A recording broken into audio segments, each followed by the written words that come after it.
Quiero invitarles a abrir en sus Biblias, en el libro de Isaías, el capítulo 53. Libro de Isaías, el capítulo 53.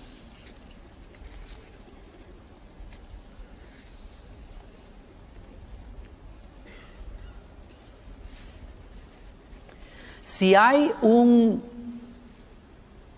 experiencia y una realidad que golpea la vida del ser humano y que lo deja sin respuestas, es el experimentar el sufrimiento.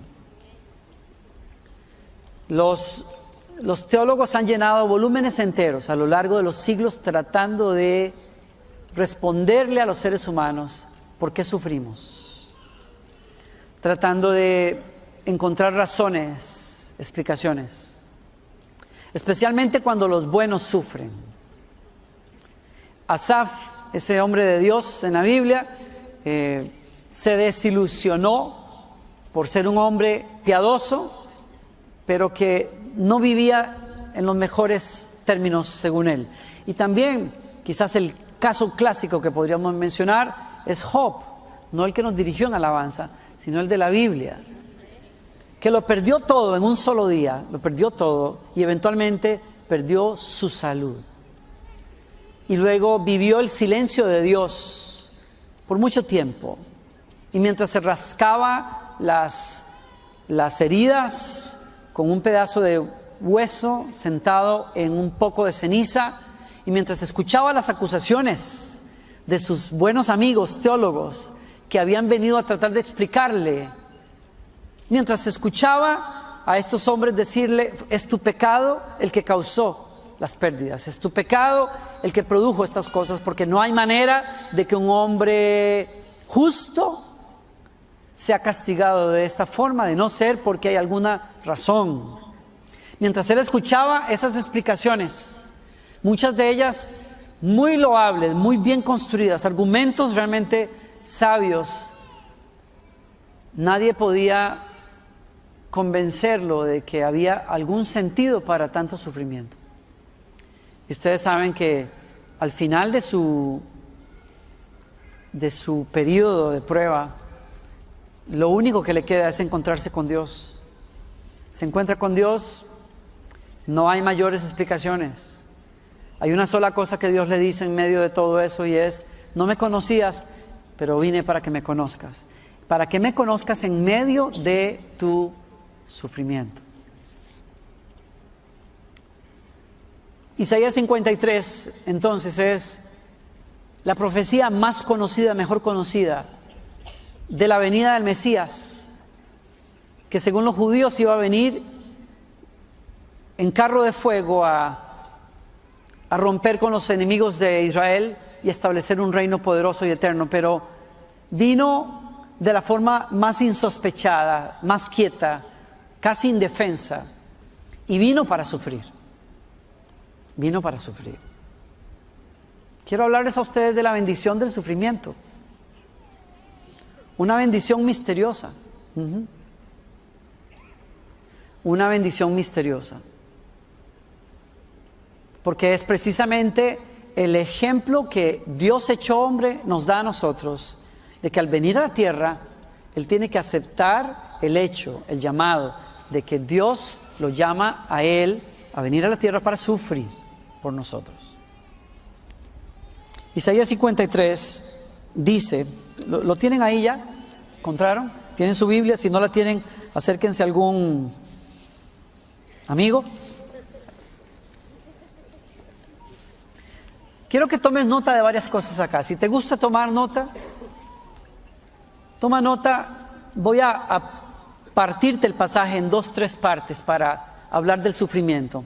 Quiero hablar del sufrimiento de Jesús en primera instancia. Número 1, sufrió en su vida. O sea, desde el momento en que Jesús, Dios, se hace carne, desde ese momento, su encarnación es en realidad un sufrimiento. Su encarnación es un sufrimiento. Dice el verso 2, Isaías 53, mi siervo creció en la presencia del Señor como un tierno brote verde. como raíz en tierra seca. No habría nada hermoso ni majestuoso en su aspecto, nada que nos atrajera hacia Él.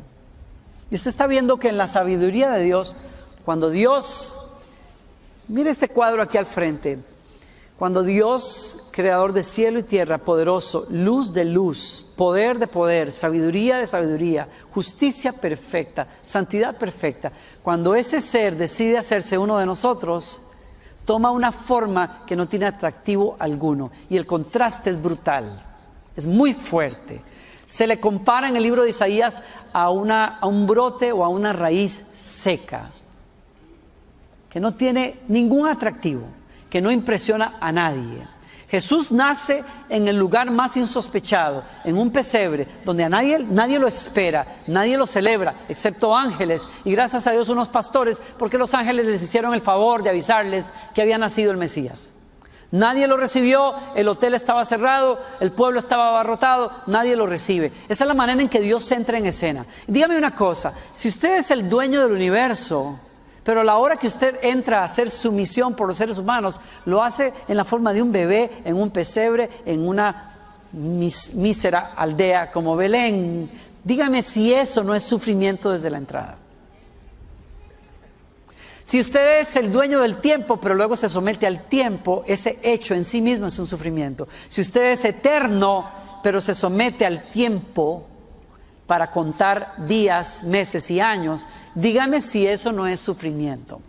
Si usted tiene el poder de hacer lo que sea, cuando sea, como sea, y de pronto se halla dependiendo del alimento del pecho de una mujer, dígame si eso no es sufrimiento.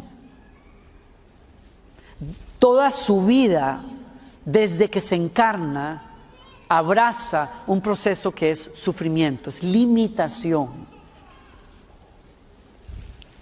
2, sufrió en su obra. Lo que Él viene a hacer es en sí encarnar un camino de sufrimiento. Mire, verso 3, un camino en donde Él tiene que enfrentar rechazo, soledad, abandono, desprecio. Fue despreciado y rechazado, hombre de dolores, conocedor del dolor más profundo. Nosotros le dimos la espalda y desviamos la mirada. Fue despreciado y no nos importó. Díganme si no hay una cosa más fuerte de manejar en la vida que el ser ignorado por la gente que debería cuidar de ti. Díganme si no hay una cosa difícil en la vida, más difícil que el rechazo de las personas que tú más amas. Díganme si no hay una cosa difícil de manejar, si no es el ser despreciado. Tome nota de esas cosas: desprecio, rechazo, darle la espalda, desviamos la mirada. O sea, estás pasando algo, pero no vamos a identificarnos contigo en eso. Desviar la mirada, hacerse de la vista gorda, o en otras palabras, no tener la menor empatía hacia la persona que está sufriendo. Si hay una cosa que quiebra a los seres humanos, es pasar un sufrimiento y que las personas ni lo pelen, especialmente los que están cerca. Su vida en sí misma, su interacción con los seres humanos, si se puede descifrar en una palabra, es rechazo de principio a fin. Hay pocas personas que expresan amor hacia Jesús en esos años, pero la tónica principal con su nación es la de rechazo. 3, sufrió en su juicio. Ya en el clímax de su ministerio, el proceso por el cual Él se despide del mundo, el proceso por el cual Él lleva a cabo su salvación por todos nosotros, es un juicio injusto, completamente injusto. Está acusado de algo que Él no ha hecho ni ha dicho, fue procesado ilegalmente, fue abusado en la tortura que sufrió, fue desnudado y puesto en una cruz como si fuera un criminal sin haber hecho nada. El verso 7, fue oprimido y tratado con crueldad. Sin embargo, no dijo ni una sola palabra. Quiero que tome nota de eso, por favor, porque esto es clave para el tema que nos ocupa en esta noche. No dijo ni una sola palabra. Como cordero fue llevado al matadero y como oveja en silencio ante sus trasquiladores, no abrió su boca. La gente que conoce de pastoral, o sea, de pastorear ovejas, saben que las ovejas no se dejan quitar la lana sin estar gritando. Jesús fue desvestido, torturado, humillado, expuesto, en silencio. Hay algo, lo que quiero decir acá es esto, y voy a retomarlo en 5 minutos. Hay algo en la forma en que Jesús abraza su sufrimiento que nos enseña a nosotros mucho. Él podía abrir la boca y maldecir, que tiene el derecho de maldecir. El único que tiene derecho de maldecir es Dios. El único que puede mandar, perdonen la palabra, a la porra a alguien es Dios. El único que puede mandar al infierno a alguien es Dios, dicho fríamente, como juez. La única vez en que Jesús abre los labios es precisamente cuando está siendo cuestionado por un líder. Y Jesús abre los labios para contestar, y entonces el alguacil lo golpea en la mejilla y Jesús le dice: ¿por qué me golpeas? Le dijo, esa no es manera de hablarle al sumo sacerdote. Jesús le dice, si lo que he dicho es incorrecto, pero si lo que estoy diciendo es verdad, ¿por qué me golpeas? Es la única vez. Y al hacerlo está estableciendo un principio de verdad. Este juicio entero, como se está manejando, es injusto. Jesús abraza el sufrimiento con la capacidad de hacer algo al respecto, pero no lo hace, por lo que vamos a ver en un rato. Nada más deje por ahí en sus notas el silencio de Jesús ante el maltrato. Pudo maldecir, pudo condenar, pudo quejarse, pero no lo hizo. Verso 8, al ser condenado injustamente, se lo llevaron. Él no había hecho nada malo. Verso 9, y jamás había engañado a nadie, pero fue enterrado como un criminal. Si yo tuviera que sacar un principio de esto que estamos leyendo, es el siguiente: si Dios creador de todas las cosas, se hace hombre para salvarnos a nosotros, pero en el proceso tiene que ser quebrado a través del sufrimiento, ¿no debería darnos a nosotros luz para entender que si Él, siendo Dios perfecto y hombre perfecto, sufre, ¿quiénes somos nosotros para no sufrir? No estoy tratando de venderle a nadie el sufrimiento. Yo no voy a hacer un llamado tampoco para los que quieren sufrir al final. Sería ilógico, nadie quiere sufrir. Pero es que a nadie nos pregunta si queremos o no. Sufrimos. La vida está llena de inconsistencias, de injusticias. Personas que te cierran la puerta cuando eres el candidato perfecto para un trabajo o para una beca. En fin, personas que te rechazan si no tienen ninguna razón. Enfermedades que tocan a la puerta y llevan a las personas a la muerte sin ninguna explicación. Vidas que son cortadas temprano. 2 chicas mueren, 14 años esta semana, cuando van en el autobús de la escuela. O sea, ¿quién se puede explicar una cosa así? Salieron de su casa, le dieron el beso a sus padres en la mañana, esperando regresar en la tarde y nunca regresaron. He estado orando por esos padres, no imagino el dolor que ellos están atravesando el día de hoy. ¿Hay alguna explicación para eso? No. El sufrimiento toca la puerta de muchas maneras. Hay personas sometidas al sufrimiento emocional, están al lado de una pareja que es difícil vivir la vida con ella. Es una realidad. Hay hijos ingratos y puedo seguir refiriéndome a muchas otras cosas. Usted sabe. Nadie pide el sufrimiento, es parte de la vida. ¿Consuela a alguno de ustedes que yo le diga eso? No, me siguen mirando como, todos sabemos eso. No nos consuela para nada, pero mi punto es el siguiente. Vuelvo a decirlo. Si el Hijo de Dios entra en el mundo, y entrar en el mundo significa sufrimiento, ¿por qué te preguntas tú o yo, por qué yo? ¿Están conmigo? Yo sé que tampoco les consuela, pero se los dejo para que lo piensen. En cuarto lugar, sufrió en el lugar de otros y por el bien de otros. Y aquí quiero llevarlos a donde quiero ir realmente en esta noche.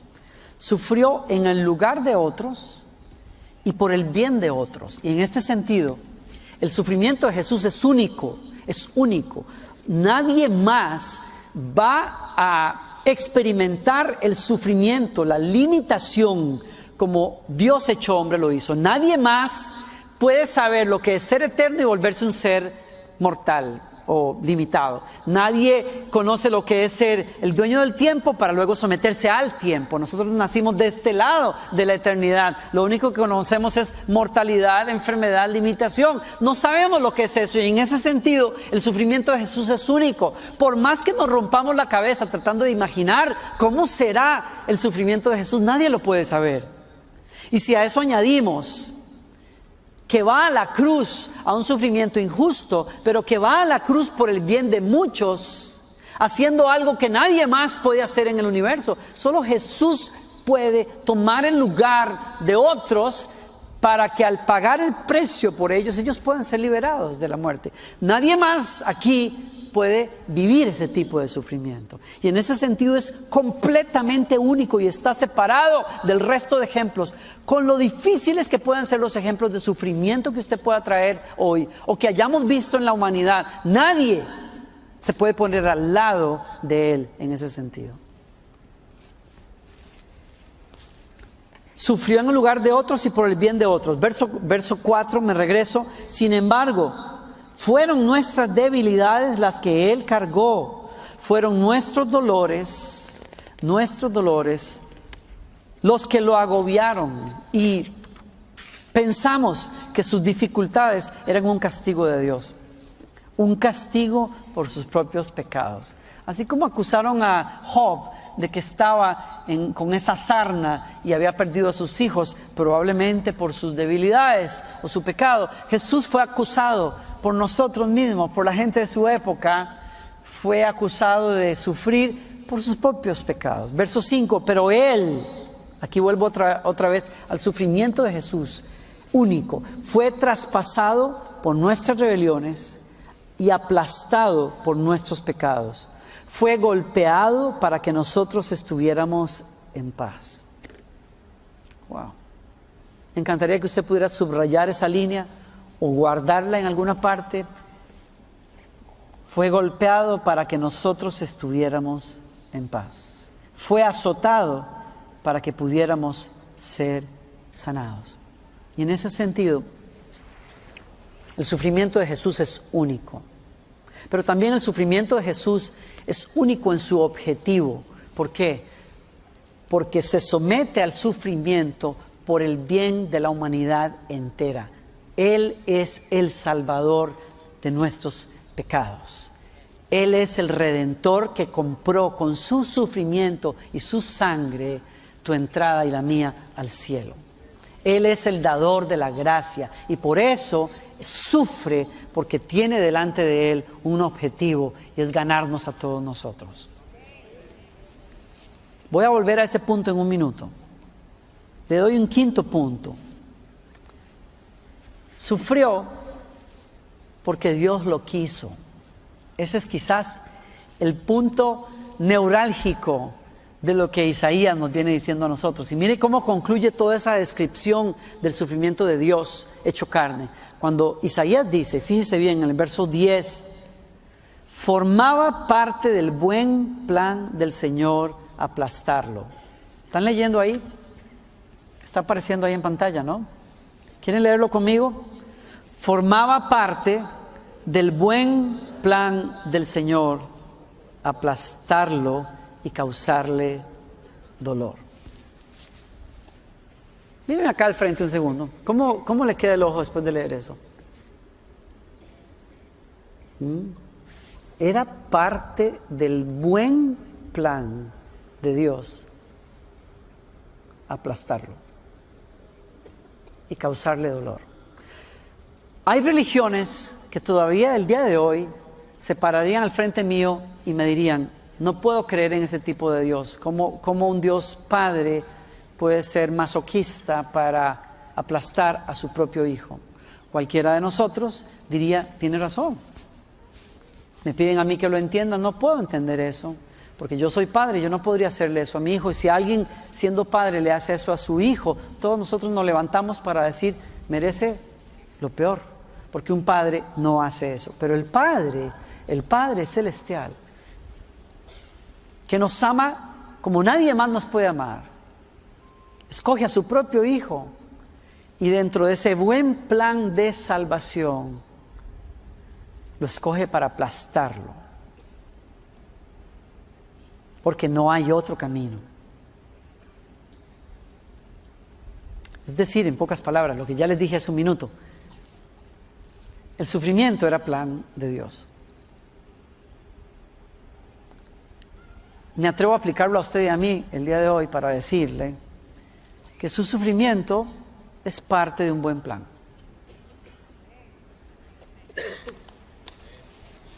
Claro, usted me dirá: si yo le contara lo que yo estoy pasando, usted no diría eso, pero ni loco. No puede haber un buen plan detrás de todo esto. Pero en la vida de un cristiano, yo me tengo que basar en lo que la Escritura nos enseña a nosotros, que es el plan de Dios en Jesucristo, para decirle a cada uno de nosotros que está aquí, que en la vida de un cristiano hay una explicación para el dolor, o una explicación más allá del dolor, que es: Dios tiene un buen plan para sus hijos. Y dentro de ese plan, el sufrimiento no es una sorpresa. Puede ser parte del plan. Sin embargo, cuando su vida sea entregada, escuche esto, y aquí vamos a ir al punto a donde quiero llegar. Sin embargo, cuando su vida sea entregada en ofrenda por el pecado, tendrá muchos descendientes, disfrutará de una larga vida, y en sus manos el buen plan del Señor prosperará. Verso 11, mire esto: cuando vea todo lo que se logró mediante su angustia, quedará satisfecho. Subrayen eso, por favor. Cuando vea todo lo que se logró. Subraya este pensamiento, por favor, tómelo por ahí. El sufrimiento logra algo. Logró algo en la vida de Jesús. Sabía que después de un sufrimiento que no tiene explicación, si tuviera explicación, Jesús no hubiese gritado: Padre, ¿por qué me has abandonado?, en la cruz. En ese momento no hay explicación posible para Jesús. El dolor es terrible, la asfixia mortal, a minutos de la muerte. Hay confusión, el corazón está explotando dentro de él. Los huesos se están descoyuntando. Es indescriptible el dolor de la crucifixión. Él no puede explicar cómo puede soportar este momento. Él no entiende, quizás. Y por eso grita: ¿dónde estás, Padre? ¿Por qué me has abandonado? Porque el sufrimiento, cuando usted lo pasa, es inexplicable. Tráigame todos los libros sobre el sufrimiento y nadie te va a consolar en ese momento. Ninguna explicación. Dios está ahí escuchando, tranquilo, aunque no lo sientas. Dios está. Jesús dice: puede ser que esté, pero yo no lo veo y yo no lo siento. Tal como le pasa a usted, tal como me pasa a mí. Sin embargo, dice la Escritura que de alguna manera él logró ver el fruto de su aflicción y dijo: estoy satisfecho. Si para lograr ver eso, yo tengo que sufrir esto que es inexplicable ahora, lo abrazo. Y por eso al final, antes de morir, dice: Padre, en tus manos encomiendo mi espíritu. No tengo explicación para esto. No sé cómo voy a pasar al otro lado. No sé cómo voy a ver el fruto de esto, pero confío que lo voy a ver y por ende lo que hago en vez de pelear con mi sufrimiento es entregarme a Él confiando en ti. Si algo tengo que decir en esta noche es eso. El sufrimiento no tiene explicación, pero sí logra algo. Y todo cristiano, en el momento mayor de la prueba, tiene que confiar que lo que vivió Jesús es un ejemplo para usted y para mí. Que aunque usted no se explique ese momento de soledad en que no ve a Dios, Jesús nos abre el camino para entender que si nos entregamos a Dios, abrazar el sufrimiento no es terminar en derrota, es saber que te vas a levantar un día en completa victoria viendo el propósito de Dios.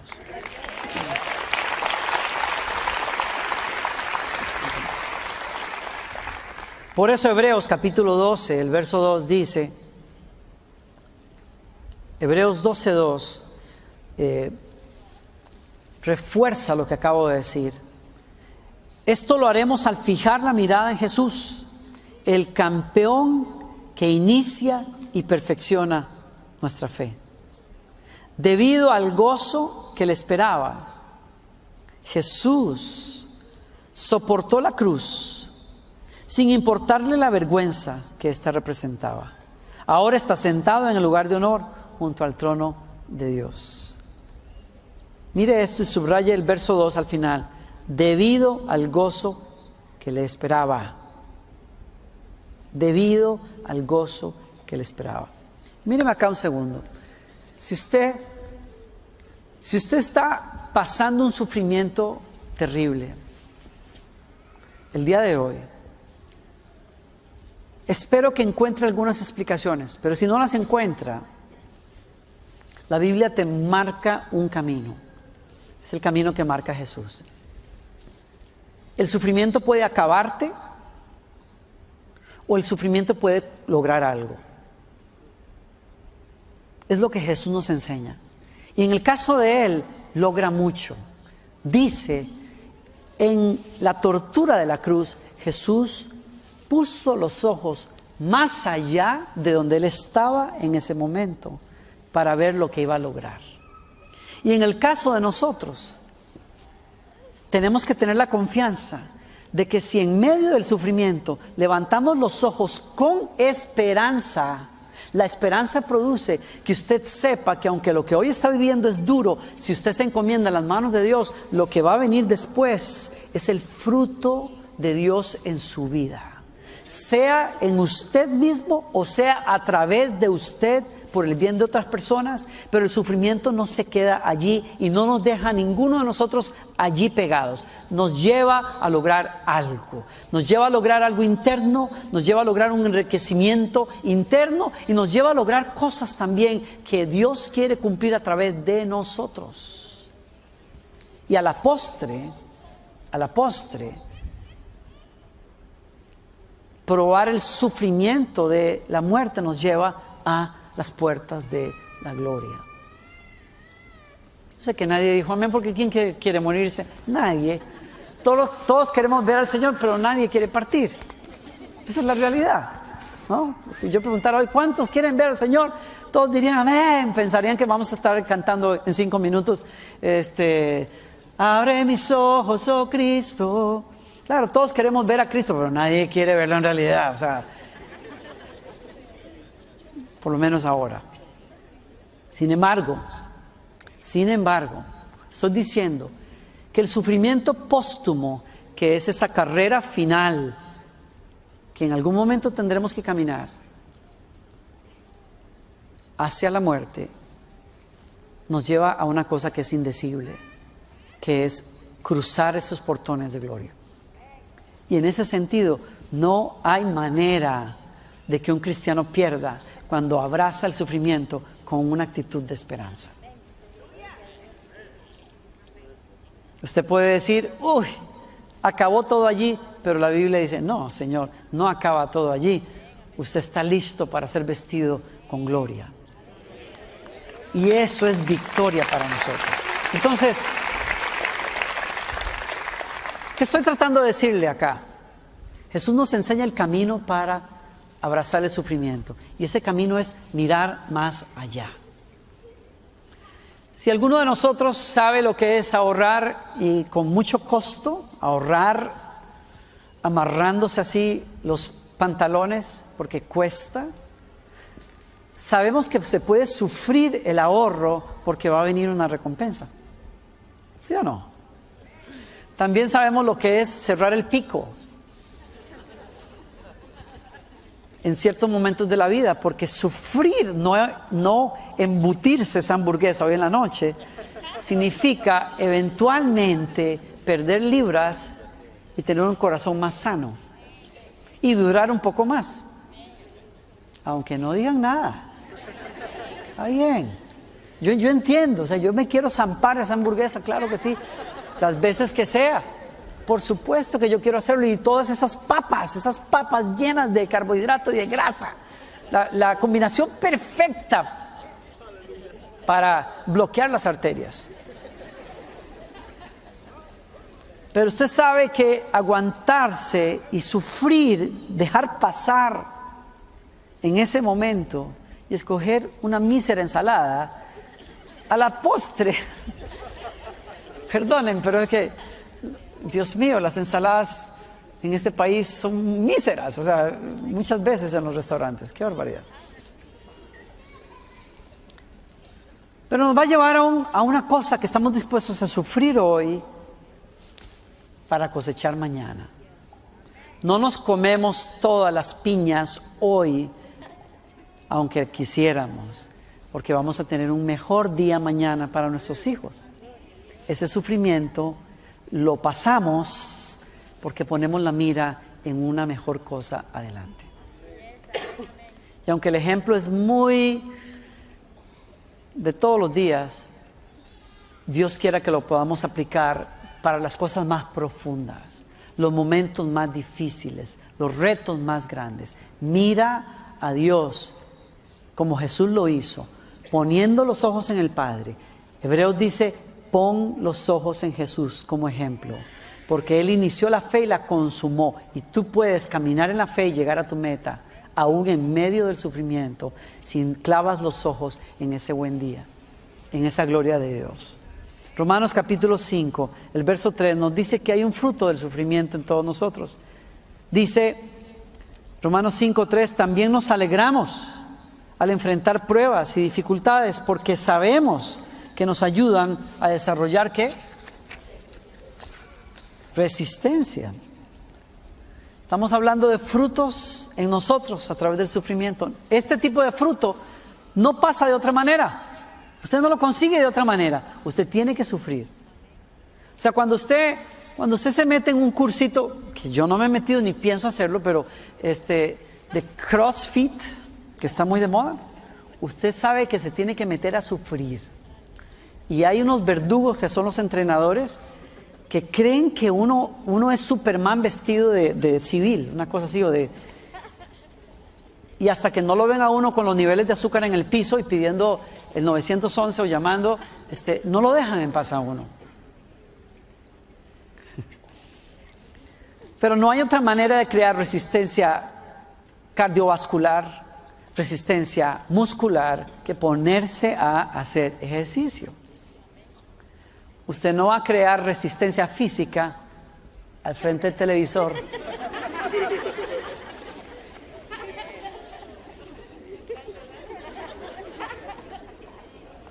El único músculo que va a crear resistencia está por acá, pero no, se le va a atrofiar de hecho con...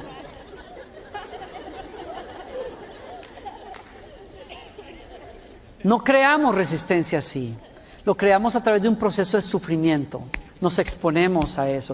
Y entonces vuelvo a decirlo, nadie aquí va a pasar al frente cuando yo haga un llamado para el sufrimiento, pero todos estamos en la escuela. Y en alguna manera, tarde que temprano, usted tiene que ver el sentido. Cuando usted pasa por el valle del sufrimiento, usted o Dios quiere que usted se haga más fuerte. El sufrimiento tiene la capacidad de botarnos, pero también tiene la capacidad de hacernos más fuertes. Y Pablo dice, vamos a desarrollar resistencia. Y la resistencia, oiga, la resistencia desarrolla firmeza de carácter. Me gusta muchísimo eso. Una cosa es tener carácter. Uno puede aplicar el carácter en ciertos momentos. Tuviste la oportunidad de copiar en un examen, pero no lo hiciste. Es carácter, ¿no? Qué sé yo, otra vez estás en una dieta y te ofrecieron un cupcake y tú dices, bueno, es sábado. Ustedes saben, ese cuentico que todos tenemos, ¿verdad? Cuando entramos a una dieta, qué sé yo, a principios de año, porque en diciembre éramos borregos así, comiéndonos el mundo entero, pensando que el fin del mundo venía el 1 de enero, y entonces comimos todo lo que pudimos comer y entonces la primera semana de enero todos estamos a dieta, todo el mundo comiendo ensaladitas y zapallos pasados en agua, y qué cosa tan terrible. Pero bueno, fuimos el sábado de un cumpleaños, ¿y cómo se le va a negar a la niña?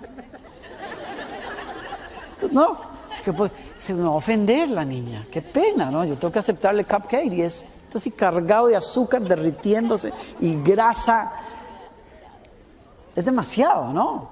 ¿Qué se puede hacer? Hay que sufrir el momento, ¿no? Entonces usted dice, pues, ni modo, ¿no? Entonces, usted tiene un carácter selectivo. Usted sabe que los seres humanos somos así, somos selectivos. En algunas áreas somos muy estrictos y muy morales, pero en otras áreas como que la dejamos pasar. Pero es sábado. No, mañana voy a la iglesia y pido perdón. Usted sabe, yo no estoy hablando de nadie, ¿ok? O sea, somos como usted conoce, muy estrictos, y los niños tienen que llevar las tareas a la escuela y tienen que llegar en punto porque las cosas tienen que ser así. Pero pues hay un programilla ahí pasado de XXXX y usted, bueno, la verdad que hay que refrescarse la vista de vez en cuando. Además nadie se da cuenta, ¿no? Entonces, ¿qué pasa? Tenemos carácter, pero no lo aplicamos todo el tiempo. Cuando uno pasa el sufrimiento, algo provoca el sufrimiento, o puede provocar, y es que usted abrace lo que es verdadero, lo que vale la pena, y no lo aplique solo una vez por acá cuando le convenía y la otra no, sino que usted se vuelva firme en su carácter. Que usted no venda la verdad, que no la comprometa, que no comprometa su integridad bajo ninguna circunstancia, porque el sufrimiento produce que nos despojemos de lo trivial y comencemos a pesar lo que es verdaderamente importante en la vida. Y Pablo dice, si usted abraza el sufrimiento en una actitud correcta o la actitud que Dios quiere, se va a desarrollar firmeza de carácter en usted, y el carácter fortalece nuestra esperanza segura de salvación. Voy a hablar un momento más de eso al final, pero lea conmigo en este sentido el último verso que leo para usted hoy. Primera de Pedro capítulo 4, el verso 1. Escuche esto y ponga la atención. He dicho que el sufrimiento produce una especie de enfoque en las cosas que son más importantes. Un enfoque en lo espiritual, un enfoque en el carácter, un enfoque en buenas decisiones. Eso hace el sufrimiento. Mire, dice Primera de Pedro, puesto que Cristo ha padecido por nosotros en la carne, vosotros también armaos del mismo pensamiento, pues quien ha padecido en la carne terminó con el pecado. Míreme aquí al frente, es un versículo difícil de entender. Míreme por favor, un segundito. Trato de parafrasear de alguna manera lo que entiendo de ese versículo. Mire, cuando Jesús abrazó la cruz como nuestro Salvador, sabía que al subir al Gólgota, esa era la última faceta de su vida. Su cuerpo iba a morir en esa cruz, pero luego iba a resucitar para darnos salvación. Mi punto es el siguiente. Él sabe por fe a dónde va a llegar, lo que va a lograr, pero ese proceso de perder la vida provocó algo en él. Escuche, y es lo siguiente. La única limitación que Jesús tiene en la tierra es su cuerpo. Y su cuerpo tenía que ser clavado en una cruz, porque en el cuerpo de todos nosotros radica la debilidad, la tendencia hacia el pecado. Por lo tanto, cuando Jesús ofrece su cuerpo para sufrir en una cruz la tortura, sabe que al hacerlo está terminando con el pecado o el reino del pecado en la vida de todos nosotros. Y bendito sufrimiento, si el sufrimiento de Cristo nos produjo que usted y yo hoy no estemos forzados a obedecer al pecado en nuestro cuerpo. ¿Está conmigo? En ese sentido, Jesús terminó con el pecado. Ahora, ¿por qué Pedro nos trae este versículo? Porque nos está dando una enseñanza y es la siguiente. De alguna manera, cuando los cristianos pasan sufrimiento, la dimensión de la carne en los cristianos pierde poder. Las trivialidades del mundo pierden poder. Los apetitos de la carne se apagan. Nuestra distracción espiritual se va, porque nuestro hombre interior es el que tiene que salir al frente para poder pasar ese valle. Y en ese sentido es una bendita bendición, perdonen la redundancia. Bendito sufrimiento, si cuando usted pasa un valle, el sufrimiento produce que usted se despoje más y más del mundo para enfocarse en lo que es espiritual. Y en ese sentido, Pedro nos da una clave a nosotros. No veas al sufrimiento como un enemigo, te puede estar haciendo un gran favor. Has estado distraído en muchas cosas, pero ahora no tienes tiempo de esas distracciones, porque para pasar este valle te tienes que agarrar de Dios. Para pasar este valle tienes que aplicar el carácter. Para pasar este valle tienes que hacerlo con la certeza de que Dios te va a llevar a un mejor día si le obedeces. Entonces, el sufrimiento se convierte en una bendición misteriosa. No lo podemos explicar, pero lo podemos abrazar. Y si lo abrazamos como Dios quiere, nos va a bendecir. Leo una traducción distinta de lo que acabo de leerles. Ustedes deben de estar dispuestos a sufrir, así como Cristo sufrió mientras estuvo aquí en la tierra. Si ustedes sufren como Cristo, ya no seguirán pecando. Y lo que el apóstol puede querer decir es otra vez, ustedes no van a estar enredados en los niveles o dimensiones de la carne, van a estar enfocados en el Espíritu. Termino con esto. Pedro le está hablando a una generación que literalmente van a ser mártires. Pedro le está hablando a una generación a quienes los están sacando de las casas y los hunden en las cárceles y después eventualmente los van a quemar como antorchas en los estadios romanos. Está hablando a una generación que va a enfrentar literalmente la muerte por su fe y ya la están viviendo. Es gente que literalmente sufren en carne propia la fe. No están cómodamente sentados congelándose porque el aire acondicionado es demasiado bueno aquí. Están lidiando con la muerte misma y Pedro les dice, miren más allá. Puede parecer cruel el día de hoy, pero en realidad les están haciendo un favor. Ustedes se están encaminando a la gloria sin el peso de una vida de pecado. Están enfocados en lo que es más importante. Mire, leía un libro muy recomendado. Este libro fue catalogado por el New York Times y en los Estados Unidos está catalogado como uno de los mejores 10. La librería, del Congreso en Washington lo ha declarado como uno de los 10 libros de mayor influencia en América. Se llama El hombre en búsqueda de sentido, escrito por Viktor Frankl. Y Viktor es un psiquiatra que sufrió siendo judío durante la Segunda Guerra Mundial en un pequeño campo de concentración en Europa. Sobrevivió. Dedica este libro como psiquiatra a explicar todos los procesos que él vivió y que miró en sus compañeros de campo de concentración. Todos los procesos mentales, psicológicos que ellos vivieron en ese campo de concentración y cómo él tuvo que ayudar a otros a superar las condiciones más increíbles y fuertes que alguien puede atravesar. Y me llamaba mucho la atención ver cómo él termina el libro cuando él dice, finalmente los americanos llegaron y los liberaron, abrieron las puertas, los mismos soldados que los tenían torturados y atormentados abrieron las puertas con sonrisas amables para decirles que se podían ir porque habían sido vencidos. Primero parecían, dice él, como esas mascotas a las cuales usted les ha enseñado que no pueden cruzar una línea. Todos veían la puerta abierta, pero no se atrevían a cruzar pensando que los iban a agarrar a patadas cuando cruzaran la línea. Finalmente, cuando se dieron cuenta que era verdad, comenzaron a caminar. Y por varios días recorrieron pueblitos, aldeas y campos. Día y noche caminaban sin parar, como zombies. No podían creer que finalmente aquella pesadilla había terminado.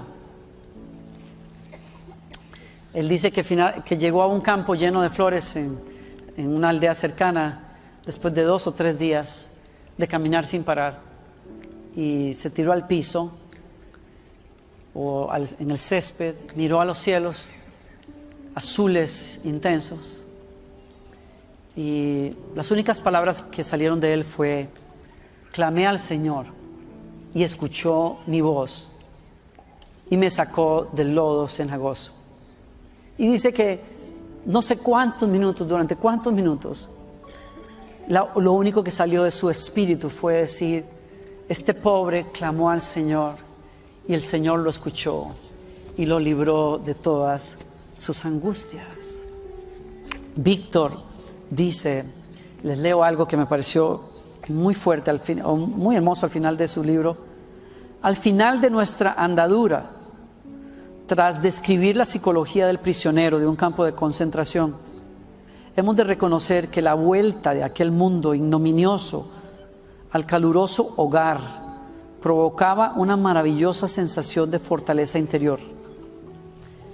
Pues después de soportar aquellos increíbles sufrimientos, uno ya no tenía nada que temer, salvo a su Dios. Wow. Que aprendas a no temer nada, salvo a Dios. Dígame si eso no es pasar por el fuego y salir al otro lado sin que la llama te haya carcomido. Víctor dice, hay una sola cosa que acaba a las personas en un campo de concentración. Cuando el rigor del trabajo te quiebra la espalda y los pies sangran y no puedes curarlos porque significa un castigo. Cuando la comida escasea, cuando hay que inventar nombres porque llaman al nombre de un amigo tuyo que va a ser ejecutado y prefieres mentir o guardar silencio y pasar ayunos forzados. Cuando los golpes y las vejaciones son tantas que los hombres lloran pidiendo morir. Cuando hay que vigilar a los amigos para que no se suiciden. Víctor dice, hay una sola cosa que puede sostener a una persona en medio de los sufrimientos más indecibles. Y dice él, es la esperanza. Tener esperanza de que alguien nos esperaba afuera. Tener la esperanza de que algún día podrías hablarle a otros acerca de cómo vencer sus luchas. Tener la esperanza de que un día verías el sol. Perder la esperanza es morir. Pero Pedro nos dice, el sufrimiento produce una esperanza más grande en nosotros. ¿Quién escoge eso? Eres tú. Yo puedo hablarte de 1000 cosas, pero a la postre solo tú puedes escoger si abrazas tu sufrimiento porque sabes que vas a ser mejor al final y porque Dios tiene un plan con tu vida. Si abrazas el sufrimiento sabiendo que tu carácter se va a fortalecer, no le huyes, lo abrazas con esperanza, lo abrazas con paciencia. ¿Quién puede hacer eso? Solo tú. Tú puedes volverte más libertino y soltarlo todo y decir, ¿de qué me sirvió buscar a Dios? El sufrimiento tocó a la puerta. Toca la puerta de todos, santos y pecadores, ángeles o demonios, como lo quieras decir. Toca la puerta. El punto es cómo tú lo enfrentas. Jesús, ¿qué hizo? Abrazó la cruz mirando que cada uno de nosotros iba a tener vida eterna. ¿Cómo tú abrazas el sufrimiento? Pon los ojos en Jesús y dile, Señor, contigo camino y soy más que vencedor. Abrazo este sufrimiento porque al final yo sé que voy a ser mejor. Voy a ser mejor. Póngase de pie, por favor.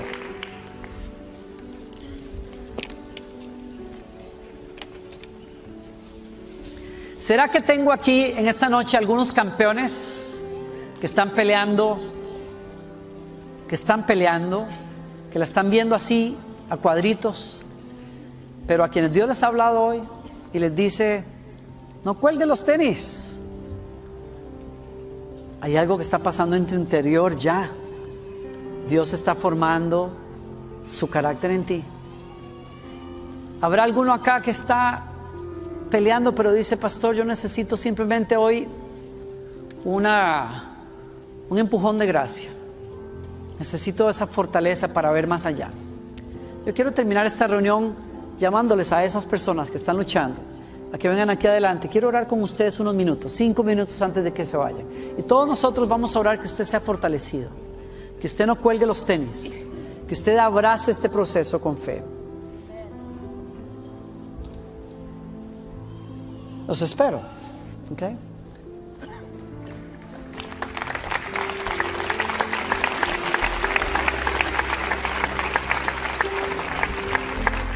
Quiero pedirles que vengan lo más al frente que puedan. Vénganse lo más al frente que puedan.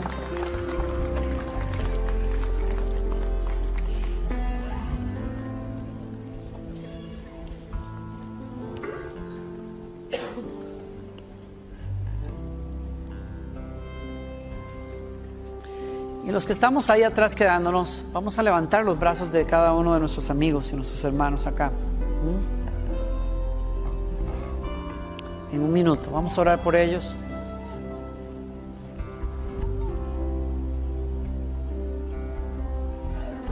No hay manera de que los seres humanos dejemos de preguntar por qué, porque nos gustan las explicaciones, pero vuelvo a decirlo.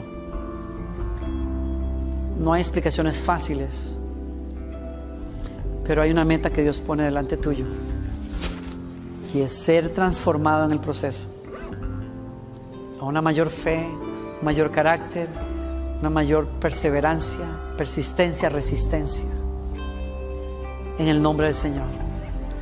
Oro que te encuentres con Dios en este valle, que te encuentres con Dios, que oiga la voz de Él como pasó con Job, que el Señor bajó en ese torbellino y le habló y Job se tiró al piso diciendo, Señor, yo te había oído, pero ahora mis ojos te ven. Y la verdad, lo que haya pasado, no es que es poca cosa, pero lo que yo haya pasado es nada comparado con verte a ti, Señor, ahora.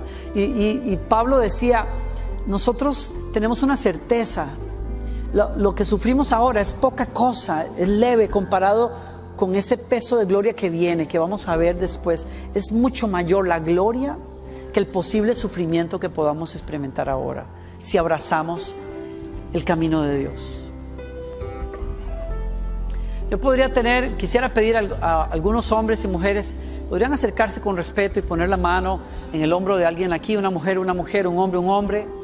Métanse entre la gente acá, no hay nada mejor, más increíble. Esto es iglesia, ¿no? Esto es iglesia. Vamos a compartir la carga de alguien, ¿sí? Vamos a llevar la carga. Usted quizás no le tenga que decir mucha cosa, pero el solo hecho de saber que alguien está ahí a quien le importa, nos importan ustedes. Métanse lo más que puedan aquí al frente, todavía hay muchos.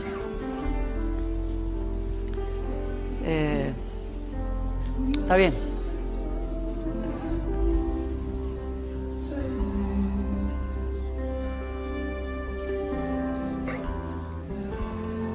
Señor, bendecimos a cada persona que está aquí. Levantamos las manos espirituales de ellos, el corazón de ellos. Lo levantamos ahora, Señor. que se quite la niebla emocional y la carga emocional que no deja ver, que no nos deja entender por dónde ir en este momento. Y no buscamos respuestas fáciles y sencillas hoy. Simplemente buscamos descansar en ti ahora, agarrarnos de ti ahora, Señor. Tomarte de la mano, Señor. ¿Quieren acercarse a orar por ellos? Ayúdenme ustedes, suelten los micrófonos. Oramos por esos al frente acá. En el nombre de Jesús, en el nombre de Jesús, extendemos, Señor, nuestra fe para decir al que es débil hoy: sé fuerte, no por la fortaleza humana meramente, sino por el poder del Espíritu Santo, por el poder del Espíritu del Señor. Ese Espíritu está trabajando en ti, operando en ti, levantándote, sanando tu vista corta para ver como Dios ve, más allá, más allá, más allá, más alto, más alto. Hay una paz que el mundo no puede robar. Hay una paz que las circunstancias no pueden quitar. Gobierna tu mente y tu corazón y te atrae a Cristo Jesús y te guarda en Cristo Jesús, en Cristo Jesús, en Cristo Jesús. Yo oro que tu corazón sea atraído a Él, a tu Dios, a tu descanso, a tu dueño, al que te llama por nombre y te conoce aún antes de nacer y te dice: eres mío, eres mío, eres mío. Eres para mi casa, eres para mis propósitos, eres para mis caminos. Oro, Señor, que tu Espíritu Santo nos enfoque a todos los que estamos acá, en particular a aquellos, Señor, que estamos atravesando valles de dificultad. Enfócanos, libéranos del peso innecesario, de las distracciones, de la vanidad, de lo mundano, Señor, de lo que no sirve, de lo que no es eterno, Señor.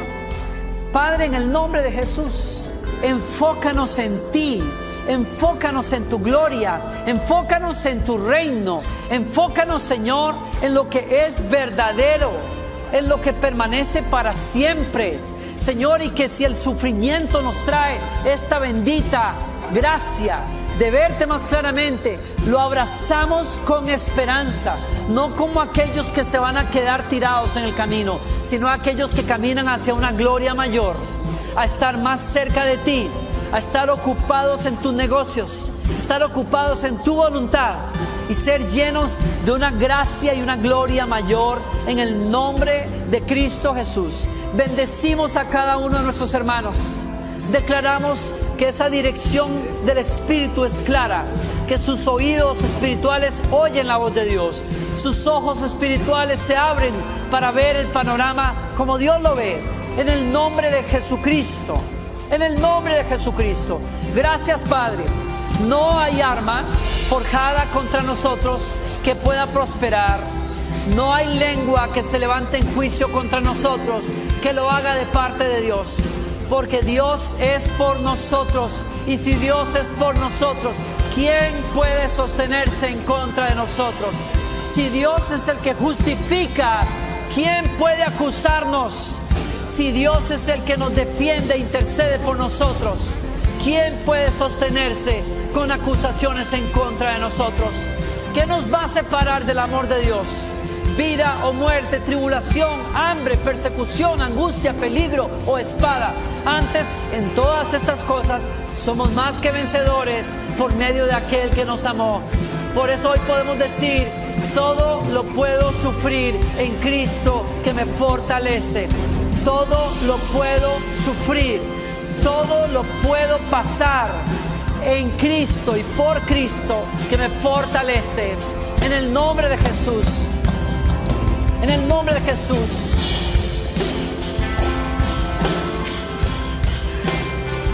En el nombre de Jesús. Tómese unos minutos. Haz esas manos, ya nos vamos. Dale gracias a Dios. Adórele donde usted está. Sea fortalecido en su hombre interior por el Espíritu Santo de Dios. Sea levantado, ungido, enfocado. Usted ha sido escogido para mejores cosas. Usted ha sido apartado para los planes de Dios. El Espíritu Santo está en usted. Y el Espíritu Santo que levantó a Cristo entre los muertos mora en usted, vivifica su cuerpo mortal, lo enfoca, lo fortalece, lo levanta. Dios te da pies fuertes para que camines en lugares altos y no te tropieces, porque el Espíritu de Jesucristo está en ti. Te bendigo en el nombre de nuestro Señor Jesucristo. Bendito eres en tu entrar, bendito eres en tu salir. Dios de gloria te haga descansar en paz y caminar rodeado como con un muro de fuego. En el nombre de Cristo Jesús.